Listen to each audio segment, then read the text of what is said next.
New இயர்க்கு சர்ச்சுக்கு போலாம் அப்படி சொல்லி தான் ரெடி ஆயிட்டு இருந்தேன். பொதுவா நியூ இயர் அப்படின்னாலே எல்லாருமே அவங்களுடைய வெட்டிங் சாரி தான் கட்டுவாங்க. நானும் என்னுடைய வெட்டிங் சாரி தான் கட்டியிருந்தேன். நல்ல டார்க் மெரூன் கலர்ல கோல்டன் பார்டர்.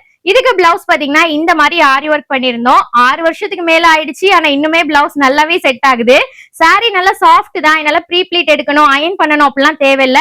நார்மலா நம்ம கட்டினாலே ப்ளீட்ஸ் எல்லாம் சூப்பரா அரேஞ்ச் ஆகி நின்றோம். சாரி எப்படி இந்த மாதிரி நல்லா டைட்டா கட்டுறது அப்படி சொல்லி டீடைலா லாங் வீடியோ போட்டிருக்கேன். யாருக்கும் வேணும் அப்படின்னா லிங்க் கீழே டேக் பண்றேன். உங்க ஃப்ரீ டைம்ல செக் பண்ணி பாருங்க. அப்புறம் ஆஸ் யூஷுவல் எல்லாமே போட்டு ரெடியாக ஆரம்பிச்சாச்சு.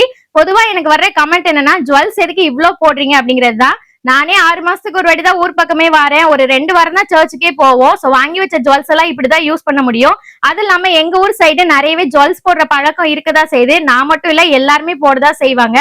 நிறைய சைடு வந்து ஜுவல்ஸ் போட மாட்டீங்க, அதனால உங்களுக்கு புதுசா இருக்கும் அப்படின்னு நினைக்கிறேன். அப்புறம் ஹேர் ஸ்டைல் வேற சேஞ்ச் பண்ணுங்க அப்படி சொல்லியிருந்தீங்க. என்னுடைய நாத்தனார் தான் பாத்தீங்கன்னா வேற ஹேர் ஸ்டைல் பண்ணி விட்டாங்க.